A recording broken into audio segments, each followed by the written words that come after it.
Okay, so RT.com does an article about Eddie Hearn about 3 days ago, where Eddie Hearn discusses what is his plans for Anthony Joshua as far as his next opponent and what they're going to do. And this is what Eddie Hearn had to say. Anthony Joshua's manager, Eddie Hearn, says cruiserweight world champion Alexander Usyk could be ready to challenge the Brit for the world heavyweight title as early as next fall. But Hearn warned the cruiserweight world champion would have to cut his teeth in a couple suitable warm-up fights before he's giving a shot at the world champion Anthony Joshua. I think if Usyk shows what he would show at heavyweight and he puts himself in a position, AJ will have no problem fighting him. That could end up being a huge, huge fight, he told Sky Sports. Both Wilder and the Brit Dillian Whyte, who faces Derek Chisora on December 22nd, are on Hearn's radar as potential next opponents for Joshua. And Hearn says if the Wilder fight doesn't come to fruition, it may move Usyk further up the queue to face AJ in 2019. I think if the Wilder fight doesn't happen, we could go with Whyte if he beats Chisora, and then we can go with Usyk after that, he mused.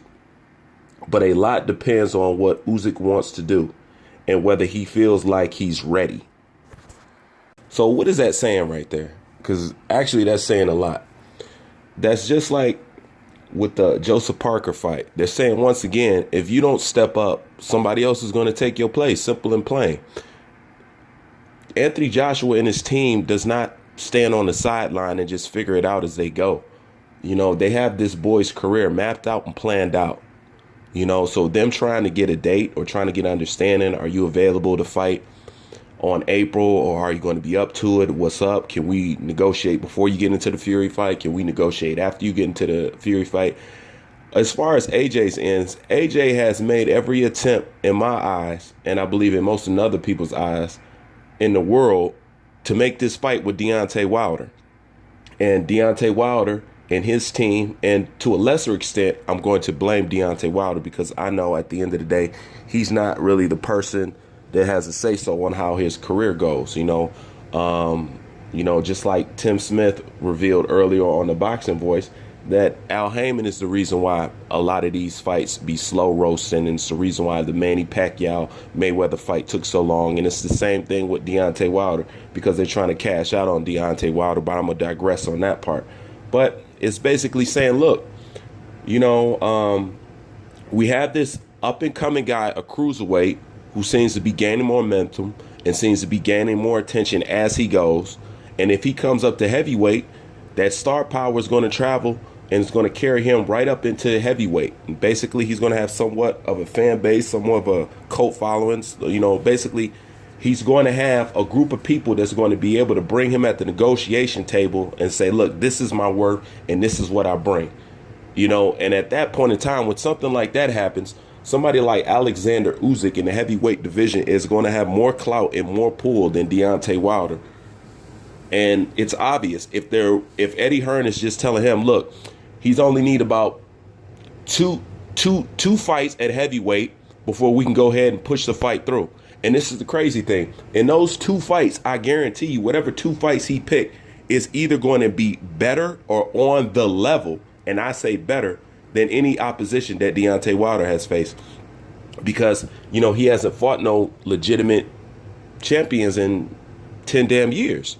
So whoever Alexander Usyk steps up into heavyweight and fight, that would be like a potential or a basic Deontay Wilder opponent. See, it's different for Deontay Wilder now because he can't go back. There's no more fighting bums. There's no more hiding in the shadows and nobody's going to peep out what you're doing. Right after this Tyson Fury fight, every fight that he has to make from here on out is going to have somebody of a notable career and a notable name. He's no longer going to get away with Gerald Washington or doing the Bermain Stavern or, he can't fight lower tier fighters no more. So it's different for him now. But this is the crazy part. Once Alexander Usyk steps up into the heavyweight division, who are the people you think he's going to pick? I don't care if they got him Lucas Brown. They could get him Lucas Brown. They could get him Robert Helenius. They can get him anybody. And anybody he's going to face is going to be on the level or a better opponent than anybody that Deontay Wilder has fought already, coming fresh out the cruiserweight division straight into the heavyweight division. Whoever those two opponents are is going to set him up nicely for a shoe-in with the fight with Anthony Joshua. And most of you would say, well, how is it they're so willing and so able to make a fight with Alexander Usyk like that just off the jump? Because it's clear what Alexander Usyk brings to the table, meaning that Anthony Joshua is not going to be the only one selling tickets. Alexander Usyk is going to have fans. He has fans right now. You know what I'm saying? He has people that loves him right now. So already he has done more with his career besides just being unified. You know what I'm saying? But besides getting the Ali trophy and, you know, winning all those belts and stuff like that. Besides that, he already have a fan base that rivals or that is bigger than Deontay Wilder's already at cruiserweight. So once again, you know, I can see how people are going to complain and talk about, oh, he's not giving Wilder his shot. He's giving Wilder his shot. So if and when this happens, I don't want nobody complaining. And it's funny because I guess I spoke it, I believed it, and I received it. Because I talk about Alexander Usyk stepping up to the heavyweight division and stealing Deontay Wilder's payday. I talked about this just in my last video on Alexander Usyk. You know, I just brung it up, and here it is. Eddie Hearn saying how, hey, you know, if he's ready, you know, and if he can prove his he can test his mettle against two of the heavyweights in this division to make it official, we gonna give him a shot, and it has the potential to be a huge fight. See, this is the difference. Anthony Joshua's got options, man. Wilder, he doesn't got no options beyond Anthony Joshua. Anthony Joshua's got options. You know, his career will carry on. Everybody thinks that if he doesn't fight Deontay Wilder, this is going to be career. No, it's not going to be career ending. It'll be disappointing. But Anthony Joshua's star is going to just shine right on. You know, it's not going to stop. It is Deontay Wilder who is at an end road. You can't afford to not take this payday. You can't afford to do the wait out game. Okay, that worked back then, but the reason why Deontay Wilder's situation is different now than it ever was because at that time British wasn't the ones that was, you know what I'm saying, swinging the Excalibur in boxing. The British are in the boxing seat right now. It's no longer America. So that's the biggest difference. That's why Sugar Ray Leonard comment about Anthony Joshua, why it doesn't hold up. Because back when Sugar Ray Leonard was champ, America was king. You know what I'm saying? America was every bit of boxing. You know what I'm saying? When you say boxing, you saying America right behind it. So, you know what I'm saying? That's when America was the big boss that it was in boxing. Okay, well, the tables have shifted. So all that people thinking that you need to come here to make your mud or to really get noticed, that's over with now. I keep trying to tell people that. Okay? America is not in the forefront of boxing anymore. You got to give it to the Brits. You got to give it over to them. You know, so that's the difference between Sugar Ray Leonard saying what he said. You know what I'm saying? If that was still the case and if America was still in charge and still kept this tight clinch on boxing, I would say what Sugar Ray Leonard said about Anthony Joshua, talking about if he really want to be a champion, American speech, I would say that is accurate. But Anthony Joshua is in a different position than any of these boxers have been in since like Mike Tyson. And boxing is in a different position than any of those fought up in. You know, it's a different climate. So right now, the stuff that AJ and Eddie Hearn is going by is basically uncharted territory. You know, and don't think as British fans, as a British fighter, or as a citizen of Great Britain, don't think that they don't have the right to take advantage of the situation as much as possible. Every dog has his day. You got to understand, all that hate that America gave towards British boxers for simply being British, that stuff is going to come back to haunt you. And it's coming back to haunt us right now. Right now, they are the ones that are in charge. They are the ones trailblazing. So if you think that they're not going to marvel at the chance to do to America what America has done to them since I've been a fan of boxing. You know, since watching my first boxing match all the way up till today, it's like American tradition that we don't give British fighters their proper dues. We never have. I never understood it. It was something that was already in the game by the time I was born, and that's just the way it is. But you can't sit up here and think that, you know, because you American or you come around waving an American flag, that that's supposed to save you and cancel you out of any situation that you might get into. Boxing is not like that. Things change. Nothing stays the same forever. You know, things change, and you got to be able to adapt with the times. Perseveration, you know, being a survivor. That's exactly what's going on. So the guard has changed. They got the biggest piece on the American chessboard. The queen, which is the king, Canelo Alvarez. Okay? They got the biggest American star and they got the biggest British star. So let's stop it, man. Just stop it. Deontay Wilder needs to come down and take that fight. And the reason why he doesn't take the fight is just a sign that his team has no faith in him. They really don't believe that you can beat Anthony Joshua. Because look at all this stuff that you need and look at all this money you need. The reason why these guys need that much of money, because they know that this is a one-time deal and Deontay Wilder is going to lose. So let me get as much out of it. If you really thought, and if Deontay Wilder really thought that he was anointed by God the way he is, well, take your anointed ass over there and sign that contract with your anointed pen. Okay? If God put you here to be this Dalai Lama, the great messiah of boxing and stuff like that, go ahead and take that 15 million, man. But you can't take the 15 million because your team won't take the 15 million because it's not enough for them, because it's not enough for all the protection. You know what I'm saying? All the ref buying, all the useless. I mean, I don't know how they could spend that much because they didn't promote you. But whatever they did for you, they feel like 15 million ain't enough to split between whoever went in on them. To split between Al Heyman, Shelly Finkel, Lou DiBella. Man, they trying to get their money back. But it just goes to show you, if this Alexander Usyk fight turns around and get made before Deontay Wilder, don't be looking at Anthony Joshua talking about, oh, you missed him, this and that. No. It's Deontay Wilder and his team behind him. It's simple. There's no reason to argue it anymore.